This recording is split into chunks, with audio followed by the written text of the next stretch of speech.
Bonjour chers amis auditeurs et auditrices, c'est Hervé Choseville à l'antenne. Heureux comme d'habitude de vous retrouver pour notre émission Panorama Info. Laston Chipililo enseignait dans une école de Malingunde, une zone rurale située au sud de Lilongwe, la capitale du Malawi.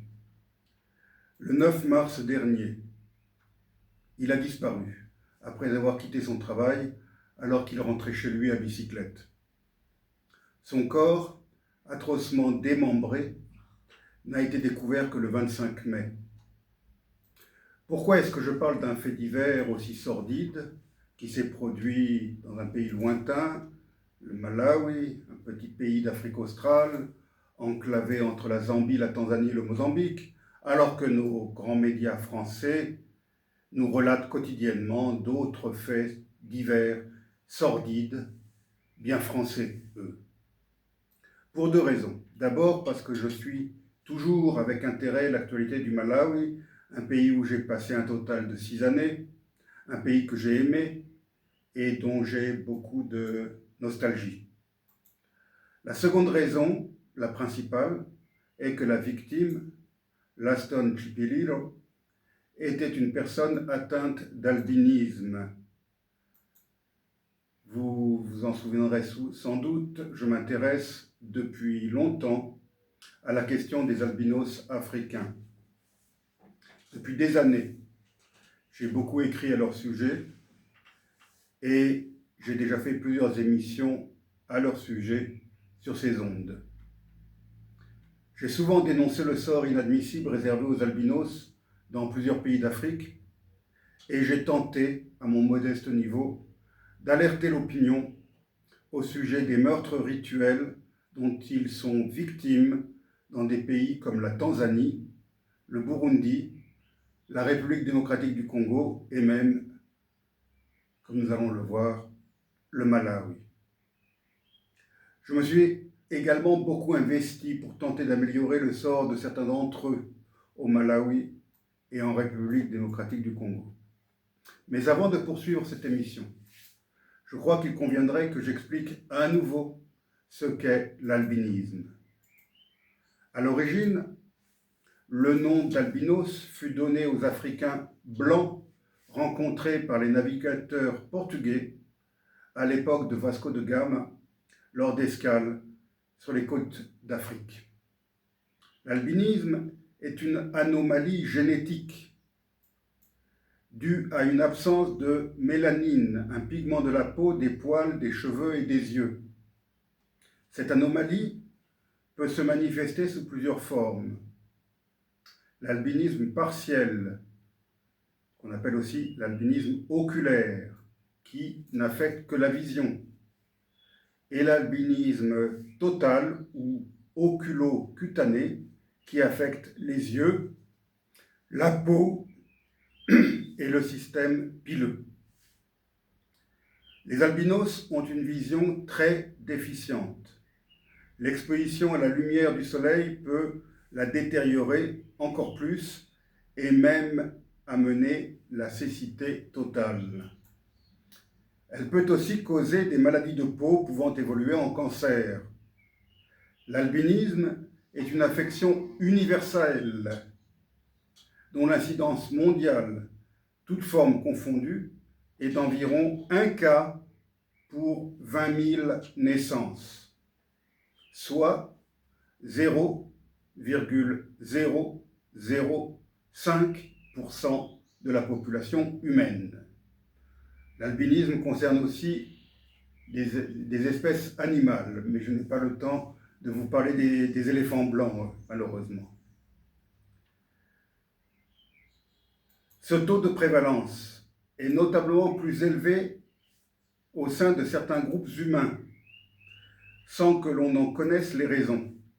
Par exemple, il y a 3,5% d'albinos au sein d'un peuple amérindien, l'ethnie Kuna, au Panama. Chez les Afro-Américains, on compte 1 cas pour 12 000 naissances. Dans l'archipel finlandais d'Åland, qui est situé en mer Baltique et qui ne compte que 26 000 habitants, on trouve une proportion très élevée d'albinos. Les albinos se remarquent bien sûr davantage au sein des populations négroïdes qu'au sein de populations claires de peau. Et surtout, les albinos sont plus exposés aux affections cutanées dans les pays chauds et de fort ensoleillement. Il est évident qu'on se couvre moins en Afrique qu'à Åland, le soleil y brillant davantage 12 mois sur 12. Malheureusement, dans certaines régions d'Afrique, les albinos continuent à être marginalisés et à subir de nombreux préjudices à cause de traditions ou de superstitions ancestrales locales. Des médias internationaux ont rapporté d'horribles affaires de meurtre. Des albinos sont en effet tués parce qu'ils sont albinos. Et après leur meurtre, les victimes sont atrocement mutilées, démembrées. Des morceaux de leur corps ont en effet été commandés à des hommes de main dans le but de préparer des filtres, potions et autres gris-gris permettant d'obtenir, soi-disant, la réussite, la fortune ou l'amour. Dans le nord-ouest de la Tanzanie, mais aussi au Burundi et dans la partie orientale de la République démocratique du Congo, des milliers d'albinos vivent dans la crainte d'être, tout simplement, assassinés. Dès mon arrivée sur le continent africain, en 1989, je remarquais ces Africains à la peau laiteuse et aux cheveux crépus mais jaunâtres. Je devais donc rapidement comprendre que ces albinos africains étaient particulièrement marginalisés. Mais c'est au Malawi que j'ai réellement pris conscience de la triste situation des albinos. Durant les années passées sur place, j'ai constaté leur grande marginalisation. La plupart survivaient dans une grande pauvreté, ils étaient rarement instruits, les parents préférant scolariser leurs autres enfants, les enfants non albinos. Car c'est quelque chose que j'ai omis d'expliquer dans ma présentation du problème, mais je pense que vous l'aurez compris, c'est génétiquement transmissible. Donc des parents noirs peuvent très bien avoir un enfant albinos, comme des parents albinos peuvent avoir un enfant à la peau noire. L'albinisme peut se transmettre, peut sauter plusieurs générations avant de réapparaître dans une famille. Quand ils avaient la chance d'aller à l'école, les enfants albinos rencontraient généralement de grandes difficultés. En 2008-2009, j'ai dirigé un projet dans une zone rurale proche de Lilongwe. Ce projet d'une petite association canadienne comprenait une école primaire qui comptait environ 300 élèves. Parmi ceux-ci, nous avions 2 albinos, le frère et la sœur. Aujourd'hui, je vais m'abstenir de citer leurs noms, de crainte de mettre leur sécurité en danger. Et oui, on en est arrivé là. Le garçon avait 12 ans et était en 5e année primaire, tandis que la fille n'avait que 8 ans et elle était en 2e année. Elle peinait à apprendre à lire et à écrire. J'ai alors cherché à comprendre ce qui n'allait pas, et je me suis aperçu que de son banc, la petite ne voyait rien de ce que la maîtresse écrivait au tableau. Même à 1 mètre de celui-ci, elle éprouvait encore des difficultés. Il lui était impossible de fixer son regard. Ses yeux bougeaient dans tous les sens, sans pouvoir se poser sur quoi que ce soit. J'ai alors accompagné le frère et la sœur chez un opticien allemand à Lilongwe. Ce dernier leur fit faire des lunettes, tout en me prévenant qu'elles n'amélioreraient que très faiblement leur vision. J'ai dû prendre ensuite quelques autres mesures. Du Canada, on m'envoyait une petite provision de crème solaire. J'ai expliqué à la grand-mère qui élevait le frère et la sœur l'importance de leur en faire une application quotidienne sur toutes les parties du corps exposées au soleil, chevilles, mains, cou, visage. Je les ai aussi dispensés de l'uniforme porté par les autres élèves, c'est-à-dire un short et une... J'estimais qu'il était préférable que ce garçon porte un pantalon long et sa sœur une jupe longue. Au Malawi, comme dans de nombreux pays d'Afrique subsaharienne, de tels privilèges sont généralement réservés aux élèves du secondaire. Je me suis assuré aussi que des chemises à manches longues couvraient bien leurs bras. Enfin, je leur ai fait porter un chapeau rond à large bord. J'ai aussi demandé qu'ils soient dispensés des longs rassemblements quotidiens au plein soleil avant la classe, et j'ai insisté pour qu'ils restent à l'ombre durant les récréations. En classe, j'ai fait en sorte qu'ils soient installés à 1 mètre du tableau. Les enseignants, je dois le dire, eurent quelques difficultés à accepter de telles dérogations à la discipline générale, et j'ai dû leur expliquer le bien fondé de tels arrangements. Le garçon, qui avait rejoint notre école depuis peu, allait auparavant à une école gouvernementale. Pour motiver son désir d'être scolarisé chez nous, il m'avait expliqué les problèmes auxquels il devait faire face quotidiennement dans son ancienne école. Les brimades, les moqueries des camarades, les réflexions blessantes des enseignants, leur refus de tenir compte de sa mauvaise vue en le contraignant à s'asseoir loin du tableau. Tel avait été le lot quotidien de difficultés rencontrées par cet élève, et c'était loin d'être un cas unique, malheureusement. Au fil des mois, je me suis aperçu que ce garçon était un élève intelligent, brillant et sensible. Il devint d'ailleurs rapidement l'un des meilleurs élèves de sa classe. Fort de mon expérience encore assez limitée avec les albinos, j'ai voulu élargir l'action en faveur de ces derniers, tant au sein de notre école qu'à l'échelon national. Je tentais de sensibiliser nos enseignants et les élèves. J'expliquais encore et toujours que les enfants albinos étaient des élèves comme les autres. Un détail m'avait frappé, tant au Malawi que dans les autres pays d'Afrique. C'était la rareté, voire la quasi-absence d'albinos âgés. Les albinos que j'apercevais étaient pratiquement tous des enfants ou des jeunes. À ce jour, je n'ai jamais rencontré de vieillard albinos, même si, comme tout le monde, j'ai pu voir à la télévision le grand chanteur et musicien malien Salif Keïta, qui aura bientôt 77 ans. Il semble malheureusement être l'exception confirmant la règle. Sans doute a-t-il les moyens de se protéger.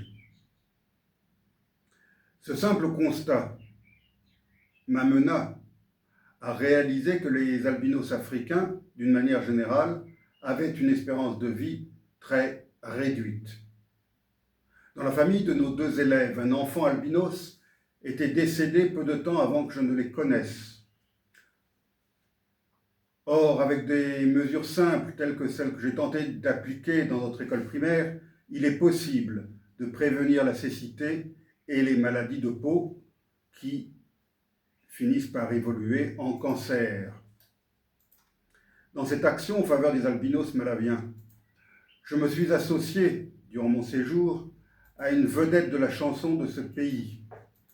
Jeffrey Zigoma était lui-même albinos, et grâce à son succès, il a beaucoup fait avancer la cause des albinos au Malawi. Quelques années avant mon départ du Malawi, quelques années après mon départ du Malawi, je devais apprendre avec une infinie tristesse le décès de mon ami, le chanteur et musicien Jeffrey Zigoma. Lorsque le gouvernement facilita enfin son transfert vers un hôpital indien, alors qu'il était déjà bien malade, il était trop tard pour stopper l'évolution du cancer causé par son albinisme. Jeffrey est donc mort seul, loin des siens, dans un hôpital indien, alors qu'il n'avait qu'une 30aine d'années. Depuis mon départ définitif du Malawi en 2009, je suis resté en contact avec mon ancien élève. Je l'ai revu lors de mon dernier bref séjour dans le pays en 2014. Il est parvenu à achever ses études secondaires et il a même réussi à décrocher un diplôme en santé publique dans une université de Lilongwe, la capitale. Cependant, il n'a jamais pu trouver d'emploi stable dans ce pays où chaque année de nouveaux diplômés arrivent sur le marché du travail. Sans relation, sans appui et de surcroît albinos, il a dû se contenter de petits boulots sous-qualifiés. Il a aujourd'hui une trentaine d'années et il continue à lutter pour sa survie quotidienne dans une grande précarité. Malheureusement, sa petite sœur s'est mariée précocement et elle n'a pas pu poursuivre ses études. C'est aujourd'hui une mère de famille qui élève ses 2 enfants. De temps à autre, son frère parvient à m'envoyer des nouvelles grâce à la messagerie WhatsApp, ce qui lui permet aussi de m'envoyer des photos. Il s'investit beaucoup au sein d'une association venant en aide aux enfants albinos, en particulier en leur distribuant des crèmes solaires. Le mois dernier, il m'a envoyé la photo d'une tache suspecte qui était apparue sur sa peau. Je l'ai aussitôt encouragé à aller au service de dermatologie d'un hôpital de Lilongwe, où il lui a été prescrit de faire une biopsie. Le résultat a révélé qu'il s'agissait d'une tumeur cancéreuse et qu'il fallait l'enlever au plus vite. Pour que ça puisse être fait, je lui ai envoyé l'argent nécessaire. On lui a donc enlevé la tache suspecte et il devra continuer à vérifier quotidiennement qu'aucune autre tache n'apparaisse. Ce jeune homme m'a aussi envoyé des photos d'enfants albinos qu'il rencontre dans le cadre de ses activités au sein de son association. Presque tous ont des taches sombres sur le visage ou sur la peau du crâne. Leurs familles sont trop pauvres pour leur faire une biopsie et leur avenir à court et moyen terme est donc bien sombre.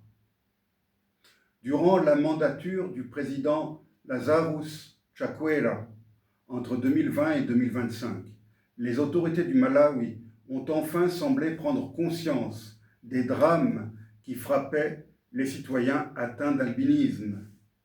Un plan national d'action sur l'albinisme avait été lancé. Malheureusement, ces efforts semblent s'être relâchés depuis le retour au pouvoir de l'actuel président, Peter Mutharika. Contrairement à son prédécesseur, ce président n'a jamais condamné publiquement les meurtres d'albinos. Un tel silence ne peut hélas qu'encourager les coupables de tels crimes et pire, il peut aussi alimenter les rumeurs qui courent depuis longtemps au sujet de complicité en haut lieu dont bénéficieraient les individus qui sont à l'origine des trafics de morceaux de corps d'albinos assassinés. Le meurtre de Laston Chipililo n'est que le dernier d'une longue, trop longue série.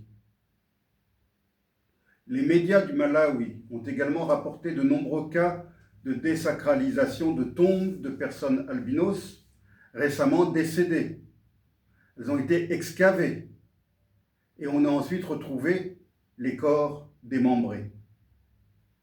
Quelques coupables ont bien été interpellés, mais la plupart, ainsi et surtout les commanditaires, n'ont jamais été arrêtés. Dans le cas de Laston Chipililo, 2 individus ont été arrêtés alors qu'ils tentaient de vendre, j'ai du mal à lire la fin de ma phrase, alors qu'ils tentaient de vendre des côtes prélevées sur la malheureuse victime.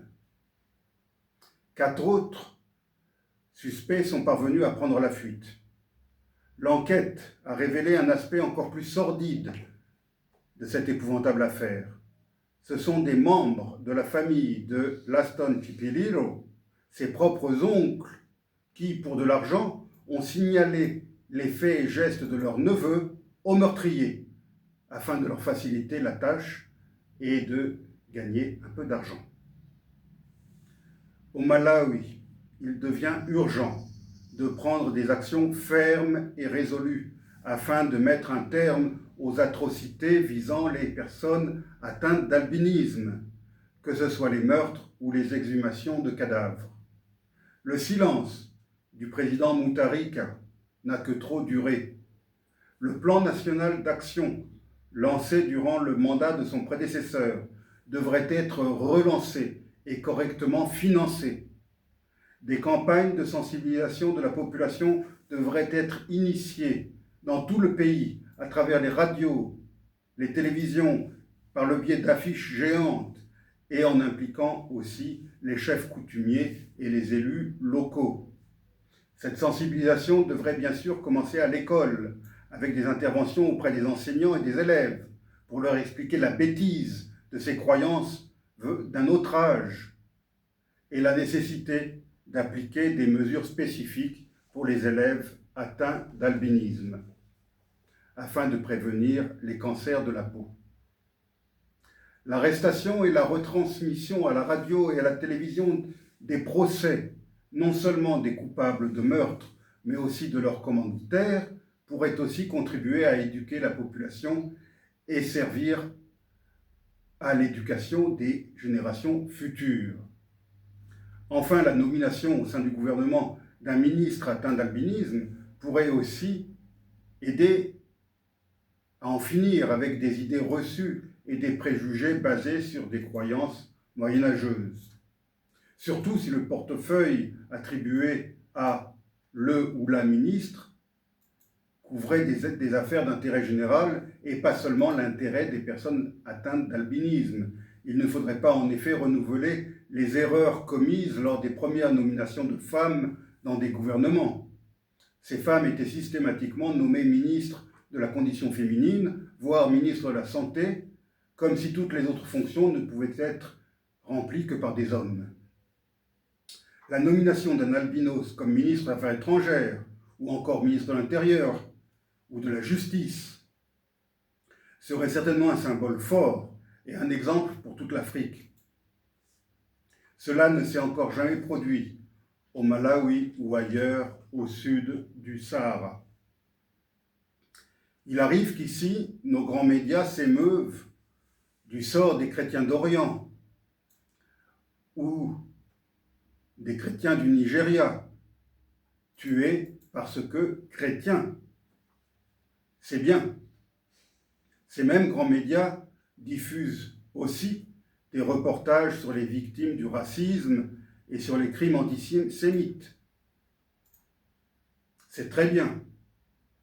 Le racisme ordinaire est lui aussi basé sur la bêtise et sur l'ignorance, et il peut aussi se combattre par l'éducation. Mais ne serait-il pas tout aussi bien d'évoquer de temps à autre le sort des albinos africains tués du fait de leur couleur de peau et de la couleur différente de leurs cheveux?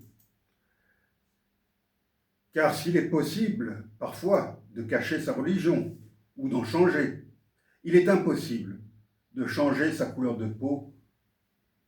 Les albinos africains ne sont pas réellement victimes de racisme, puisqu'ils appartiennent aux mêmes ethnies et parlent les mêmes langues que celles de leurs assassins. Seuls les mystères de la génétique font qu'ils sont nés avec une apparence qui diffère de celle de la majorité de leurs voisins, de leurs cousins, de leurs camarades de classe. Le sort qui leur est réservé au Malawi est donc encore plus injuste, encore plus révoltant que celui d'autres victimes de l'ignorance et de la bêtise. Avant de vous laisser pour cette semaine, je voudrais vous faire écouter, chers amis auditeurs, un grand succès de mon regretté ami Jeffrey Zigoma. À la semaine prochaine.